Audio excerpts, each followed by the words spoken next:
Hey everybody, and welcome back to another episode of A Brush with Death. I am your host, Miss Casey Hanalei, and in this series I sit down and tell you a true crime story and I paint you a pretty picture at the same time.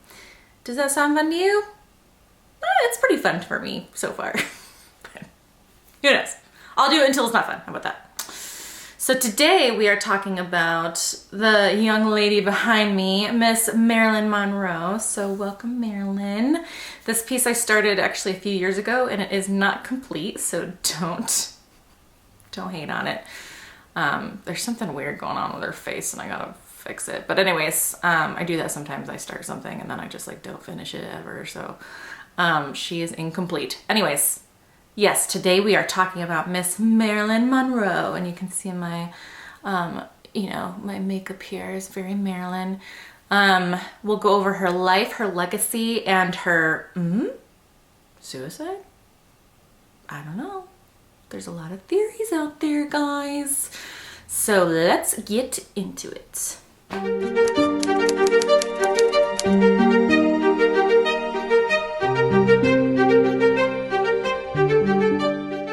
So before I get started, a little disclaimer, I did want to mention that something I didn't know about Marilyn was that when she was really young, she did experience some child abuse and also sexual abuse. So if you are not in the right mindset to hear that right now, I completely understand if you want to skip this video. I mentioned it very briefly in the beginning, so if you want to skip ahead a little bit, that's fine. Okay. So Marilyn Monroe, born Norma Jeane Mortensen, was born on June 1st, 1926. And right from the jump, she was unfortunately in and out of foster care and orphanages. She did briefly stay with the Goddard family in 1937. They tried to raise her for a few years. They were paid $25 by Marilyn's mother, Norma Jeane's mother, a week to house her.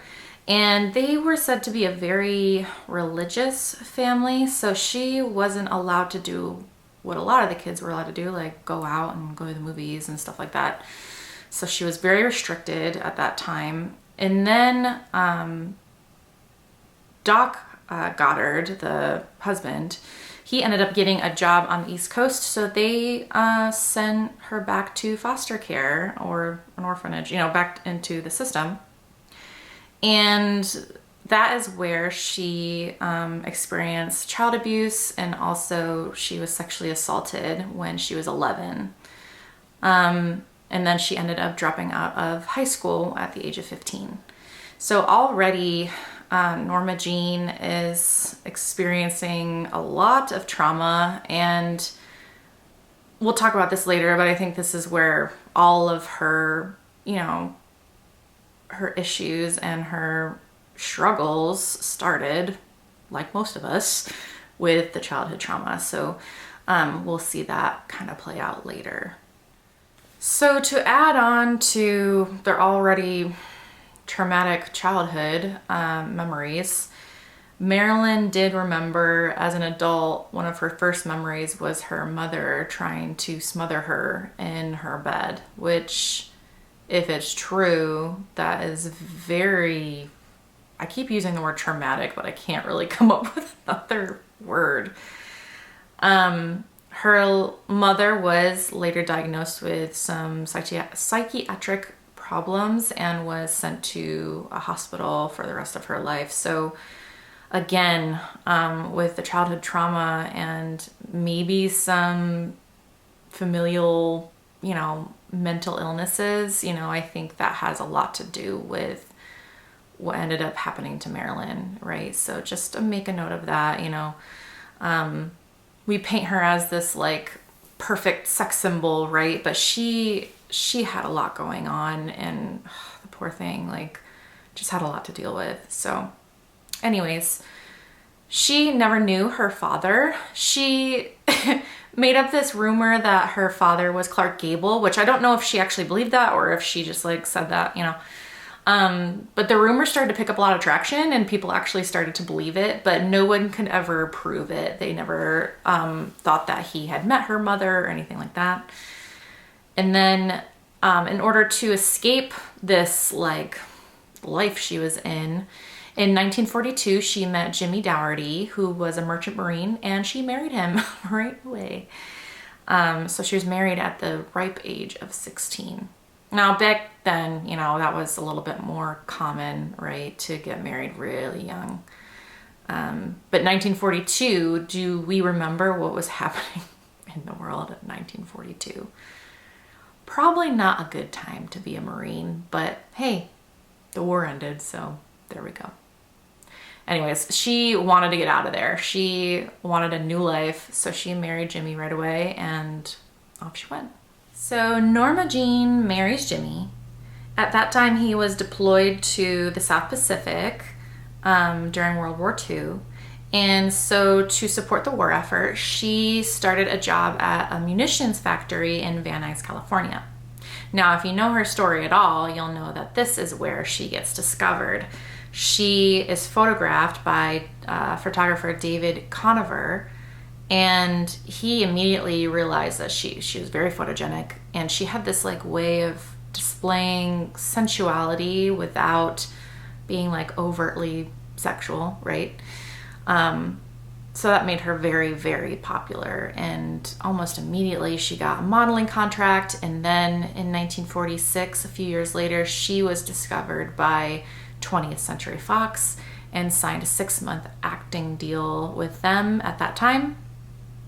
The same year, Jimmy gets back from the war. By that point, she had changed her name to Marilyn Monroe and bleached her hair blonde, and she's this like, you know, outwardly completely different person, right? Like, who did I marry?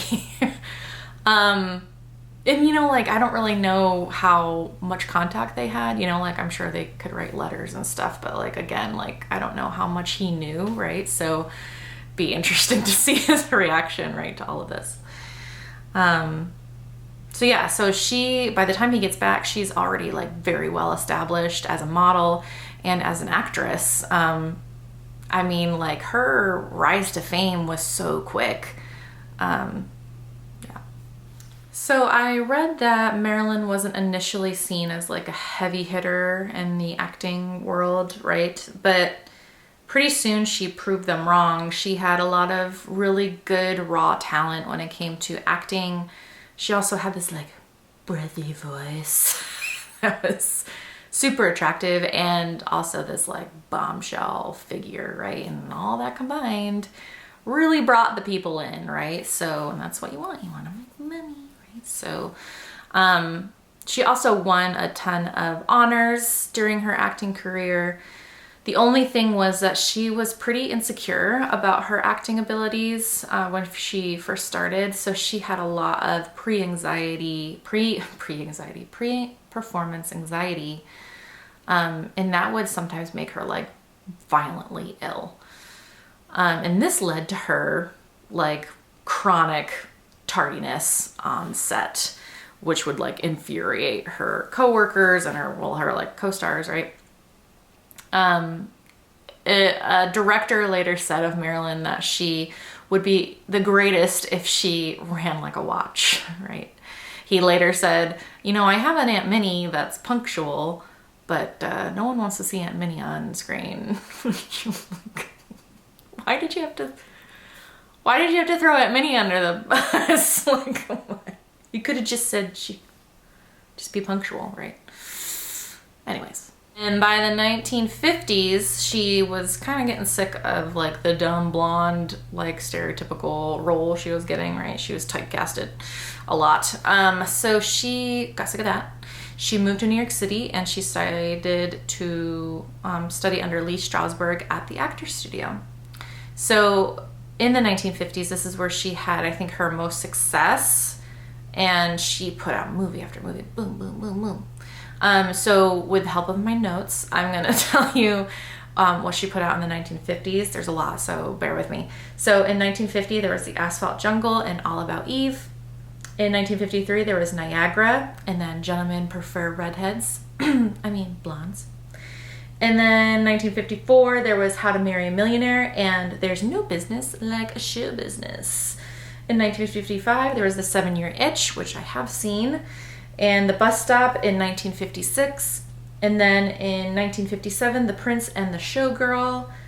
And then arguably her most famous one, Some Like It Hot in 1959. And this is where she wins her Golden Globe Award. So that was the 1950s. By the 1960s, things started to kind of go downhill a little bit for Marilyn. She had a series of bad relationships, and I think that kind of affected her, her psyche, right, and her acting ability, right? So those are her, like, big ones, right? And then in 1961, there was The Misfits, and then 1962 was Something's Gotta Give, and I believe that was her last film before her unfortunate passing. So I briefly touched on her marriage to Jimmy, but I wanted to kind of go into her other relationships, right? So she was married to Jimmy from 1942 until 1946, right after he gets back from literal war, which, come on, cut him a break, right? So she gets blonde and famous, and then, sorry, you're out, bye. He was later asked about Marilyn, and he said that, I didn't know Marilyn. I only knew and loved Norma Jeane, which was very sweet. She was then later married to Mr. Joe DiMaggio in 1954 for 9 months, which is, in celebrity time, not bad. Not bad at all. After Marilyn died, it was, reported that Joe DiMaggio sent red roses to her grave every year for the next 20 years, which was so romantic. I love it. But they were only married for 9 months. And then she started an affair during her marriage to Joe DiMaggio with playwright Arthur Miller, who was an old friend of hers. So she was married to Arthur Miller from 1956 until 1961. She did date a lot of other very famous people like Frank Sinatra and Marlon Brando and John F. Kennedy and maybe his brother Robert Kennedy, but that's not substantiated, so don't repeat it, okay? I mean, come on. We've all seen the 1962 footage of Marilyn Monroe getting up on stage during the 45th birthday celebration of John F. Kennedy at Madison Square Garden, and she gets up there and she's like, "Happy birthday, Mr. President," tell me you're doing something without saying you're doing something, right? This is very obvious, right? I mean, it's pretty much confirmed without being confirmed, right? Anyways. And her relationship with John F. Kennedy, or Robert Kennedy, whatever, both of them, is the source of a lot of theories about her death, right? So I think, there's some truth there, right? And we'll get into it, right? So let's get into the death part of A Brush with a Death, right? So the day before, August 4th, 1962, it's been reported that Marilyn talked to several people before that night. She first called her hairdresser and told her that Bobby Kennedy had come over and threatened her at her home. This is only reported by one person, so nobody saw him or anything like that, but still. Then a buddy of hers, Peter Lawford, called her, who is married to Pat Lawford, who is a Kennedy sister. They called her to invite her to dinner. So he gets on the phone with her, and she has very slurred speech, and she's very upset and despondent about her, social life and her personal life and her acting career. Since her divorce from Arthur Miller, things haven't been going very well for her acting wise, right? A lot of her stuff is bombing. No one's showing up. So she's just in a very low mental state, right? And supposedly was threatened by Bobby Kennedy, right? So Peter stated that he could tell something was wrong and he wished he had acted on it. You know, he could sense the sadness in her voice, and, you know, she was like saying goodbye to him, like, goodbye, you're such a great person, that kind of thing. So like he should have known, you know, that something was wrong. But, you know, like, if any of us are in this situation, you know, we don't want to believe the worst, right? And so like he shouldn't blame himself at all, right? So the next day, early morning the next day, August 5th, 1962, Marilyn's housekeeper is awoken by Marilyn's light being on and her door being locked. She panics and calls her psychiatrist, Dr. Greenson, and he comes over, can't open the door. So he breaks into Marilyn's room through the window and discovers Marilyn Monroe dead in her bed at 3:30 a.m. due to an apparent suicide. Now, granted, there's a bunch of signs, right? There's an empty pill bottle on the dresser. However, no note, guys. No note. So was it accidental? I don't know. Was she forced to take these pills? I don't know. The toxicology report came back that she had overdosed on sleeping pills and also anti-anxiety medication. So, you know, who knows what happened, but RIP to Marilyn Monroe, Norma Jeane. She was only 36 years old. So there are many theories out there as far as, you know, what if Marilyn's death was not a suicide, right? And most of them involve, all of them involve the Kennedys, right? Now, I'm going to preface this by saying I do not believe any of these, right? Please don't come after me, Kennedys. But they're out there, right? So I did some research and looked up some of the best ones. So the first and most obvious one is that Marilyn Monroe and John F. Kennedy were having an affair. She got a little too close, got a little too attached, and she was killed off. Now, another like sub-theory to this one is that Marilyn kept this diary and kept a lot of the Kennedy secrets, and not so secrets, in her diary. Bobby Kennedy found out and had her killed for it. People stated that she like found out they were like communist spies and stuff, and then also shoehorned union boss Jimmy Hoffa in there, who was like famously against the Kennedys, right? So somehow he's involved, right? And that got Marilyn killed.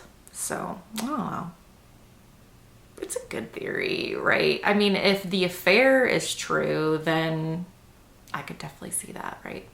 Another similar but slightly different theory is that she was like killed off by Robert Kennedy and he staged a suicide. So he had a relationship with her, he broke it off, she threatened to go public, and instead of that, him and his brother-in-law, Peter Lawford, who I mentioned before, basically enabled her drug addiction and like made her OD. And then when she passed away, they staged it as a suicide along with J. Edgar Hoover, who was the FBI director at the time. So I don't, you know, like if you believe the other one, this one is also pretty feasible, right? If that relationship was a thing, then, you know, the Kennedys have done some pretty shady stuff, right? Quote unquote, not my quote. They had one of their daughters lobotomized. I don't know if you know that story, but like, I consider that shady. So yeah, if you believe the other one, this one is also pretty believable. Yeah, another theory involving the Kennedys, and this is kind of like a twofer, right? So one source I saw said that the CIA set up the killing of Marilyn Monroe to get back at the Kennedys, right? And this was for the Bay of Pigs disaster that they had orchestrated. Another setup was by the mob, setting up the Kennedys, to get back at them, right? Robert Kennedy, I guess, was like super into stopping mob activity, right? So in order to send him a message, they killed Marilyn to get back at him. So I don't know about these ones, right? Maybe a little less believable than the other Kennedy theories. But like, if it was the mob, like, wouldn't they send, another signal along with it, another message, like a dead horse head or something next to her? Like, right, like, that's very mob. How do you know it's the mob? I don't know. Was there like, dead horse head, a knife in the pillow, something, right? Nothing to that says mob to me. Anyways, next two are not Kennedy related, so you're welcome. So the next one I think I find the most believable, and this is her doctors covering up her death by, staging a suicide. So basically what happened was, Marilyn lied to her doctors about how much medication she was taking, and they overprescribed her, and she ended up accidentally overdosing, and then they staged the suicide with the help of the housekeeper. Which, like, happens today, right? Like, I think people accidentally overdose all the time because they, are in pain or need some kind of relief from something, right? And they don't know what they're doing, and that happens. And so Marilyn's doctors didn't want the repercussions for what they had done, and so they staged suicide. Honestly, I think the most believable out of all of these. What do you guys think? We have one more, and I saved the best for last. So, last but not least, my favorite theory is that Marilyn Monroe was killed off by the government for her knowledge of UFOs, and she was going to go to the public and expose the truth about extraterrestrials. So she was killed off, and it was staged as a suicide. I mean, maybe if you believe in, aliens and stuff, it's an interesting theory. I couldn't find a lot about this theory, so who knows? So what do you guys think? Which one do you think is the most probable? They're all possible, I think. Probable. Most of them involve the Kennedys. Not all, but most, right? Maybe there's like, if you're involved a lot, maybe that says something about you, right? So who knows? Let me know what you guys think in the comment section, right? Which one is your favorite theory? Or do you not believe any of them and you think it was just an accidental overdose? Again, remember, there was no suicide note. So if that was the case and it was at her own hand, I do not believe that it was done on purpose. I think she was just in a really low place. She wanted to get out of her pain, and maybe she didn't want to die, but she just wanted to escape, right? Anyways, so what do you guys think? So Marilyn was buried in her favorite Emilio Pucci dress in what's called the Cadillac of caskets, which was a solid bronze casket with champagne silk lining the inside. She left 75% of her IP rights and personal property to her acting coach, Strasberg, who actually delivered her eulogy as well. And a few notes here. Hugh Hefner actually bought the crypt next to Marilyn, so they are now together forever. And like I said, she left a bunch of her stuff to Strasberg, but she surprisingly didn't have a lot of personal possessions by the time she passed away. She had only owned a home like a year prior, so just not a lot of stuff. One thing I did want to note, though, that was really cool that she had was a signed photo of Albert Einstein, which read, "To Marilyn, with respect, with love, and thanks," which I thought was really cool. I mean, who can say they have that, right? I didn't look up who owns it now. I wonder how much it's worth. I will try to look it up and maybe put it in the notes below. So, some really cool stuff. So there was so much controversy, who am I, Sean Connery? Over Marilyn's death that the Los Angeles Police Department actually reopened her case 2 decades later to reinvestigate her suicide. And they concluded again that whether accidental or on purpose, she did die of an overdose due to likely suicide, right? Now again, no note, so we don't know. But Marilyn's legacy lives on through today in pop culture. Her legacy is so larger than life. She is everywhere, from art to movies to, music. Everywhere you look, you see Marilyn. So I wanted to kind of give you her quote first, like I always do, right? And then kind of, close this up with a nice little bow, right? So Marilyn's quote today is, "Being a sex symbol is a heavy load to carry, especially when one is tired, hurt, and bewildered." So something that I wanted to say is, yes, Marilyn is this like bombshell sex symbol everyone thinks of when they think of sex symbol, right? But she was also a human being and was struggling with the same stuff that we do every single day, right?